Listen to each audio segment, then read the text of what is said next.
महाराज पधार रहे हैं।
महाराज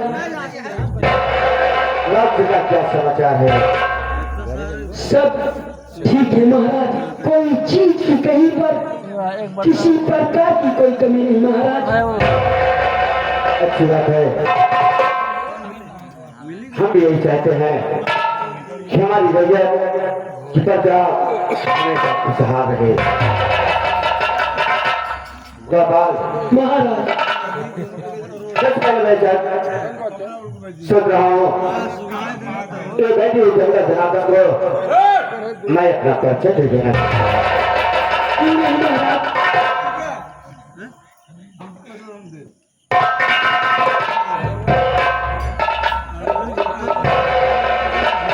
मैं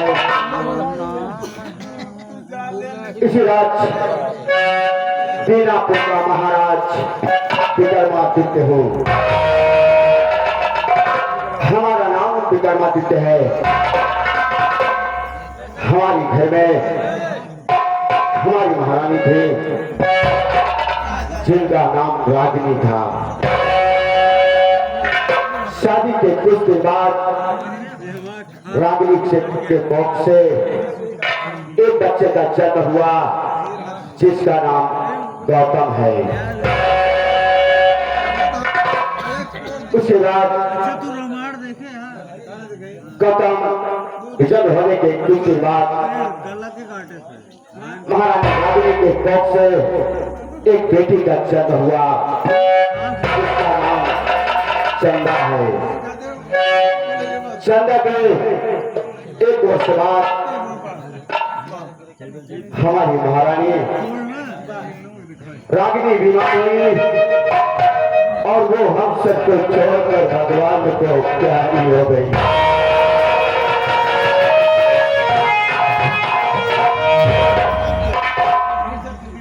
हमारी महारानी रागिनी का स्वर्गवास हो जाने के बाद हमारे दोनों बच्चे अनाथ हो गए, बिना माँ के हो गए।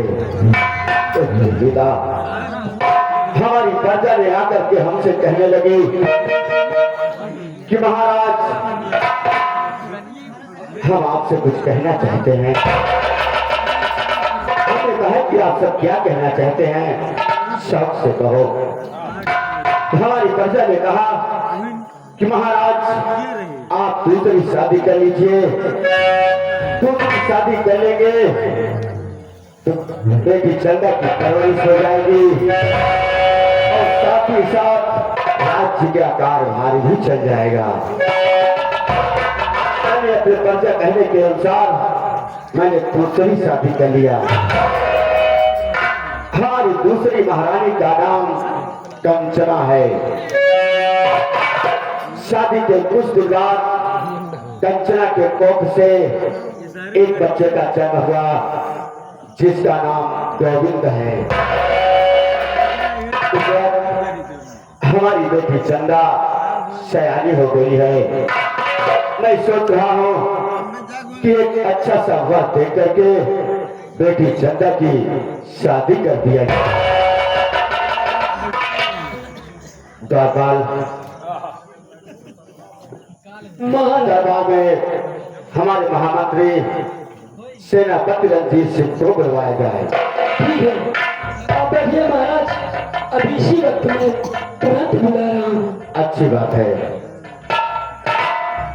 महामंत्री रणजीत सिंह आपको महाराज याद कर रहे हैं।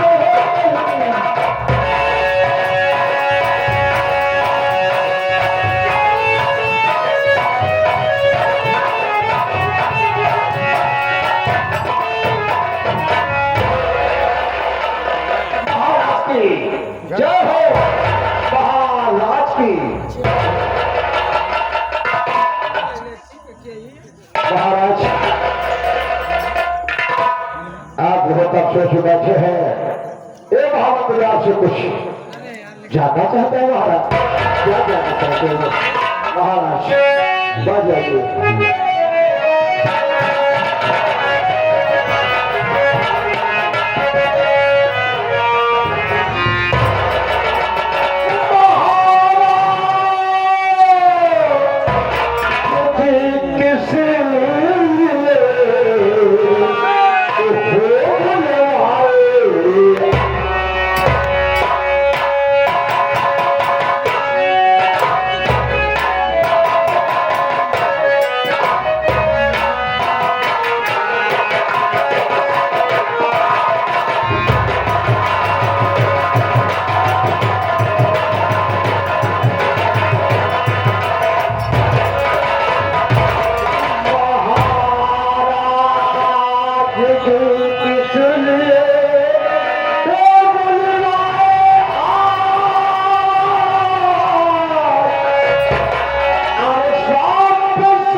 आपका गुलाम सेनापति महामंत्री जानना चाहता है कि अफसोस का कारण क्या है राजा?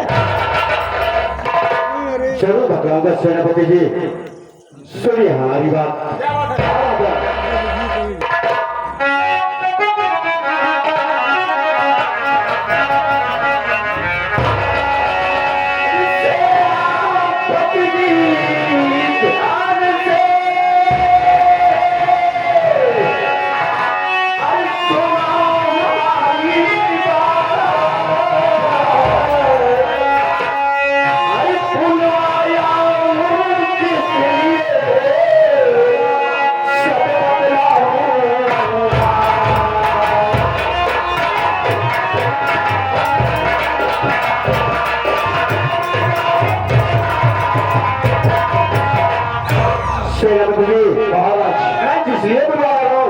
मैं सारी बात बताऊंगा, लेकिन मैं ये सोच रहा हूँ जो बात मुझे कहनी है वो मैं सत्य सामने क्यों ना कहूँ, इसलिए कि हमारे घर के जितने भी सदस्य हैं सबको राज दरबार में बुलाया जाए, इसलिए मैं सत्य सामने सारी बात कह सकूं।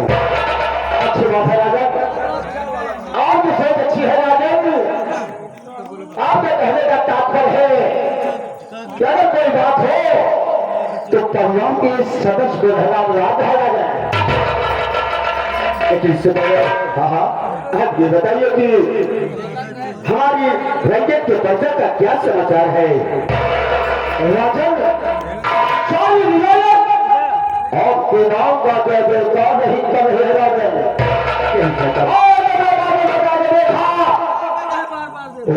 सुनना तैयार है राजन? कि बीजापुर राज्य पर पूरी नजर डाल दे राजन। यही उम्मीद है आपको। जब तक सेनापति और यहाँ तैयार है किसी दुश्मन से चल सकता है महाराज कि बीजापुर से जल्दी निकाल जाएगा वो।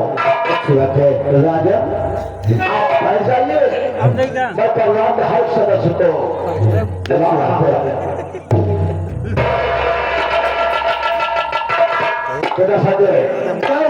महाराजा कहने का मतलब ये है कि हम कोई बात करेंगे तो परिवार के पूरे सदस्य को रहना जरूरी है। इसलिए तुम जाकर के पूरी परिवार में मिलाकर एक शाखा होगी। ठीक है।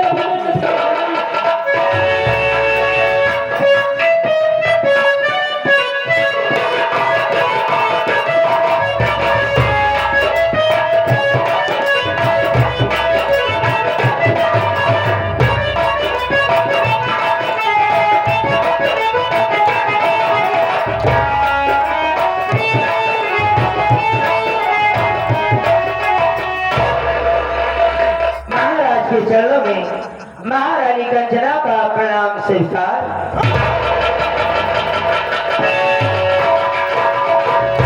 महारानी के चरणों में महारानी का प्रणाम स्वीकार है। महाराज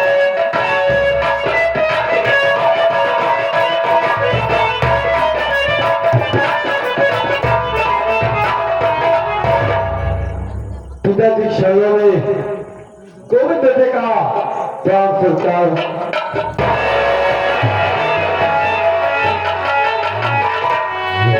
माता जी शरणों में गोविंद बेटे का प्राण स्वीकार हो।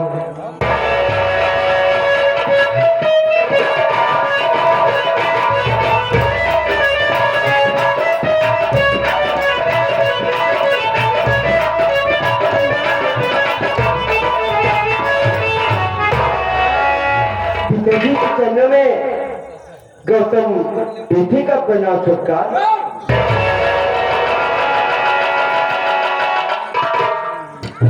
और माँ आपके चिन्ह में गौतम बेटे का परिणाम स्वीकार हो।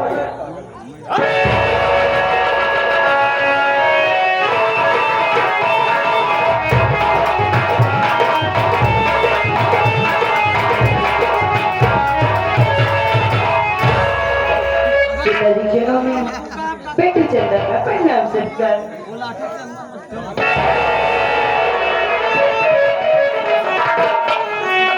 माता जी के नाम में बेटी चंदन का परिणाम स्वीकार।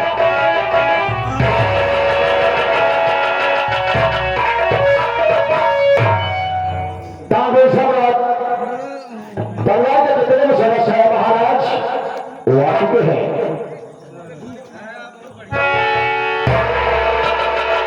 अच्छी बात है।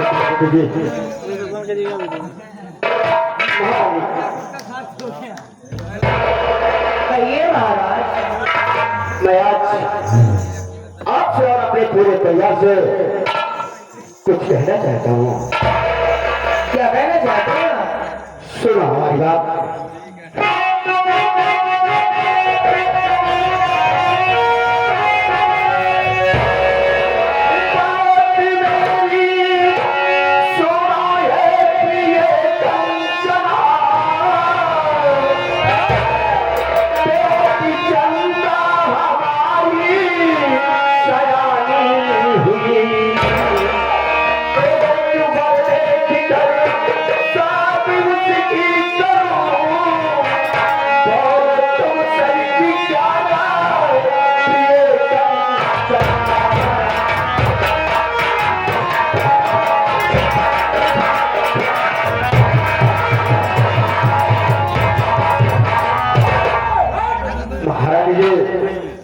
जब मेरी चंदा सयानी हो गई है, मैं सोच रहा हूँ कि एक अच्छा सफर देख करके मेरी चंदा की शादी कर दिया जाए। इसमें तुम्हारी क्या राय है? तो आप चंदा की शादी करना चाहते हैं? आप मेरी राय जानना चाहते हैं? मेरी बात को सुनिए महाराज। बोलिए महारानी।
महाराज जो आप सुन रहे हो सच सच कह रही हूँ।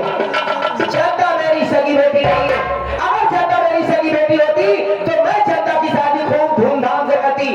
चंदा की शादी हो या कुंवारी रहे, चंदा की शादी से मुझसे कोई मतलब नहीं। जिस बेटी को तुम तेरी बेटी बना रही हो वो तो तुम्हें माँ से ज्यादा प्यार करती है। देखिए तो शादी से कोई मतलब नहीं। चंदा चाहे मुझे अपनी सगी माँ समझती हो या ना समझती हो, लेकिन मैं चंदा को कभी अपनी सगी बेटी नहीं समझी और ना ही कभी अपनी सगी बेटी समझूंगी। और बात चंदा की शादी की तो दोबारा चंदा की शादी के बारे में मुझसे बात मत करिएगा।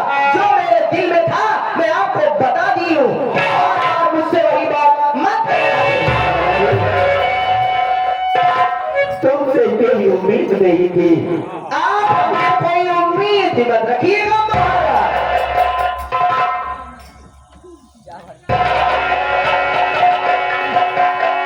बेटे गोविंद क्या बात है पिताजी? बेटी चंदा तो तुम्हारी कलाई जो में राखी बांधी है बेटा, उसके शादी के विषय में तुम्हारा क्या राय है? तो आप चंदा के शादी के बारे में मुझसे ना जानना चाहते? हाँ गोविंद पिताजी, चंदा मेरी सगी बहन है पिताजी। शादी मर्जी आपकी, शादी करो या न करो कोई बात नहीं।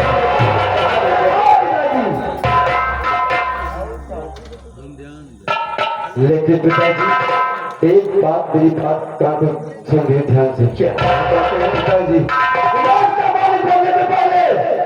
अगर आपने चंदा का शादी किया तो मुझसे बुरा कौन है?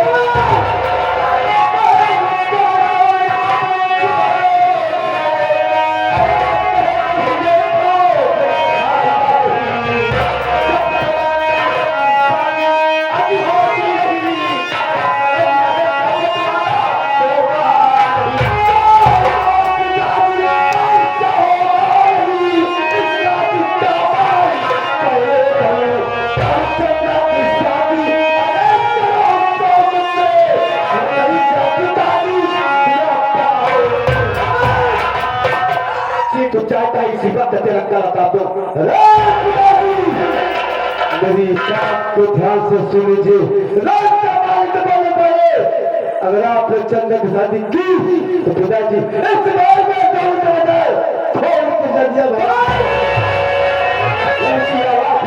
को पसंद नहीं तो अच्छा हो की आवाज किसी का ये बात करो पिताजी।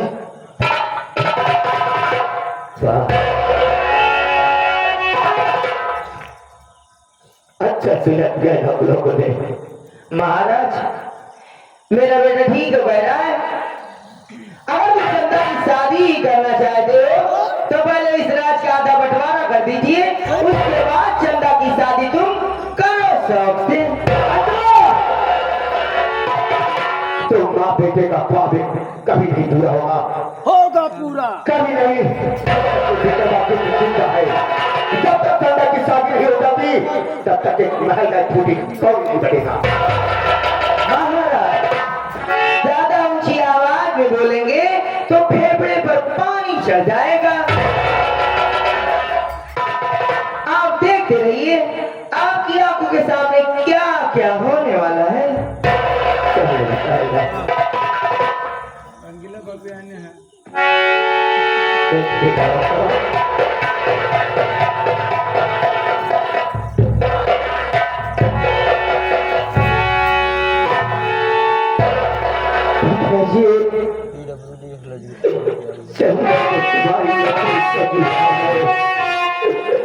उसके शादी के विषय में तुम्हारा क्या ख्याल है बेटा? मेरी बहन वो मेरी कलाई में राखी बांधी है पिताजी। हमारे भाई का घर बन जाए अपने पेड़ की धूली हंसी खुशी से ससुराल भेज देता है।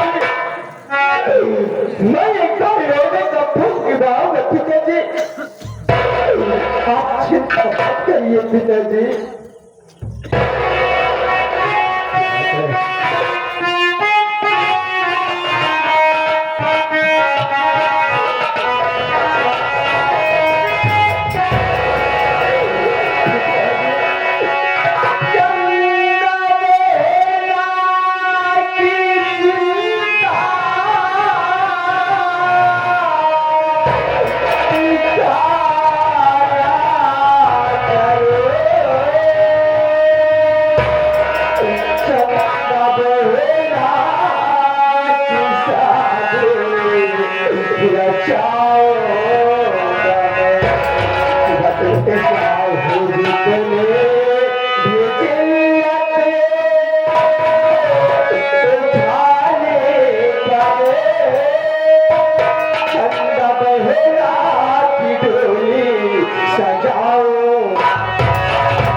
आप चिंता करने की कोई जरूरत नहीं है।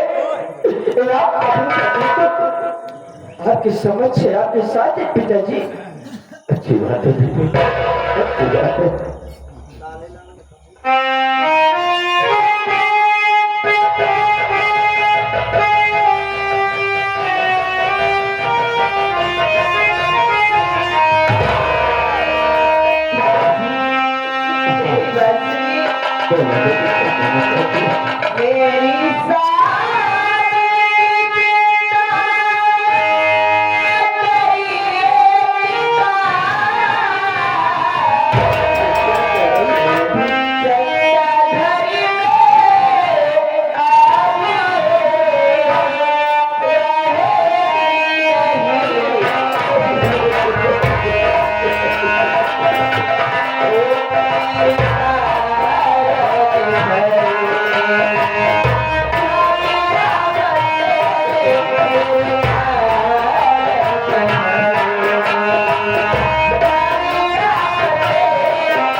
मैं तुम्हारी शादी बहुत शौक से करूंगा बेटी।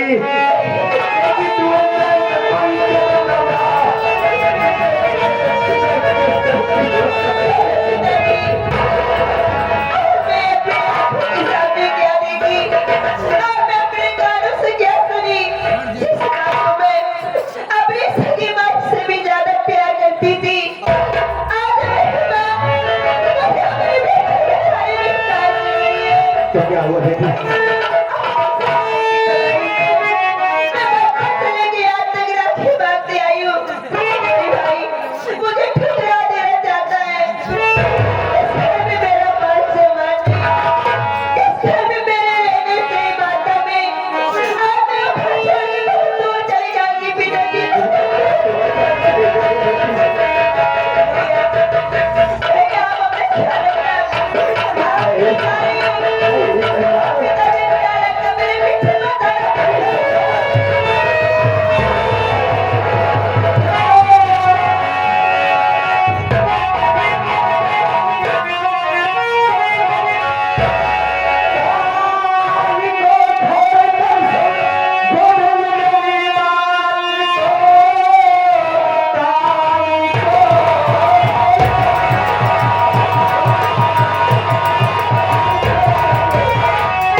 मेरी चंदा बहन तो खुश मत हो।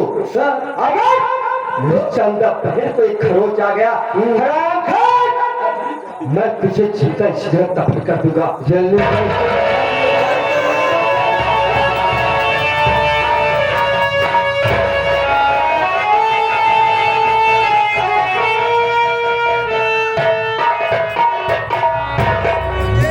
महाराज, रोने धोने से कोई मतलब निकलने वाला नहीं है। अरे जो होना था वो तो हो गया। अच्छा हुआ चंदा सबके सर का बोझ बनी थी। वो हरामजादी ये घर छोड़कर चली गई, कहीं मर जाएगी, उससे छुटकारा मिल जाएगा। तू मेरी बेटी की शादी में शरीक नहीं होना चाहती, तो मेरी बेटी चंदा को मरने की तो दुआ मत दे।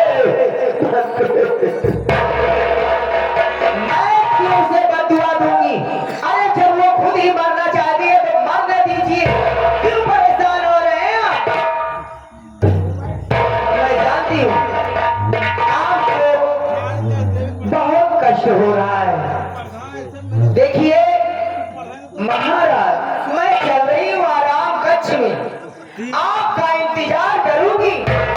आप आएंगे, मैं आपके पांव दबाऊंगी, आपके सर को दबाऊंगी। जो आपको दर्द हुआ है, कष्ट हुआ है, वो सारा कष्ट और दर्द दूर हो जाएगा। तो बच्चे अच्छा नहीं होगा कि तुम दोनों मेरी नजरों से दूर हो जाओ।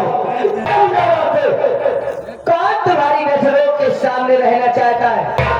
कौन तुम्हारे साथ रहना चाहता है? तुमसे शादी करके मेरी किस्मत फूट गई।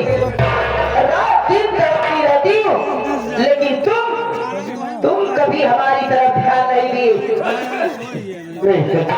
तुमसे शादी करके फंस गई। मैंने तो अपने पति के कहने के अनुसार तुझसे शादी करके मैं फंस गया। मैं तुझे नहीं जानता था कि तू उस आस्तीन की पाली हुई नागिन निकलेगी। ओह महाराज, बच कर रहना, वरना ऐसा डसूंगी कि लहर नहीं दूंगी। तुम्हारा तुझे ये मौका कभी नहीं मिलेगा।